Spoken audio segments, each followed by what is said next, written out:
بسم الله الرحمن الرحيم. جاءوا إلى الشيخ سيد قطب بأخته في السجن، لأن أخته كانت ذا مكانة في قلب الشيخ وكان يحبها من كل قلبه، فجاءوا بأخته لتؤثر عليه لتستعطفه لما لها من مكانة وحب في قلب الشيخ سيد قطب.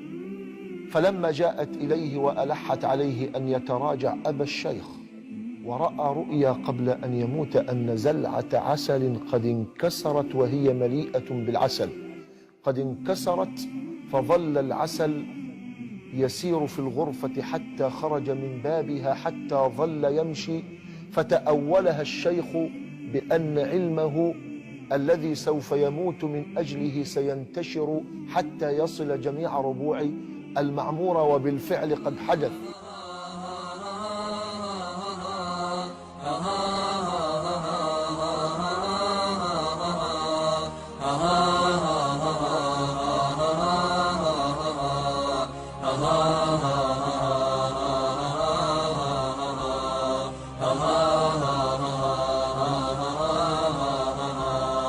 أخي أنت حر وراء السدود، أخي أنت حر بتلك القيود، إذا كنت بالله مستعصما فماذا يضيرك كيد العبيد، فماذا يضيرك كيد العبيد.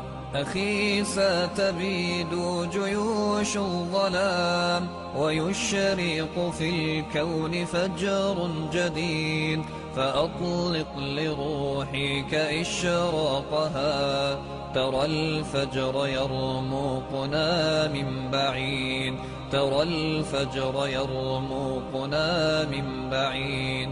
أخي قد سرت من يديك الدماء، أبت أن تشلى بقيد الإماء، سترفع قربانها للسماء مخضبة بوسام الخلود، مخضبة بوسام الخلود.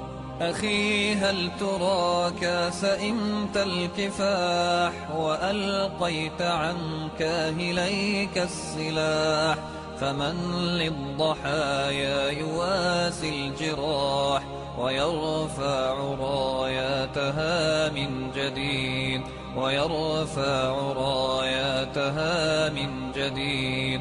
أخي إنني اليوم صلب المراس، أدك صخور الجبال الرواسي، غدا سأشيح بفأس الخلاص رؤوس الأفاعي إلى أن تبيد، رؤوس الأفاعي إلى أن تبيد.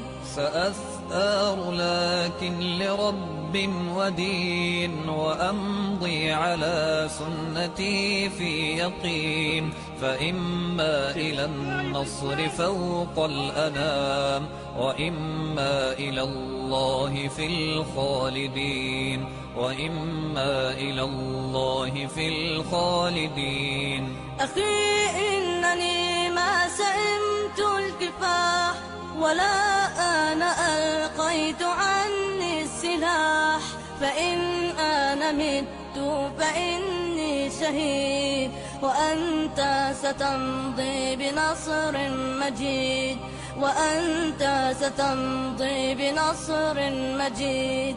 وإني على ثقة من طريقي إلى الله رب السنا والشروق، فإن عافني السوق أو عاقني فإني أمين لعهد الوثيق، فإني أمين لعهد الوثيق. أخي فامض لا تلتفت للوراء، طريقك قد خضبته الدماء.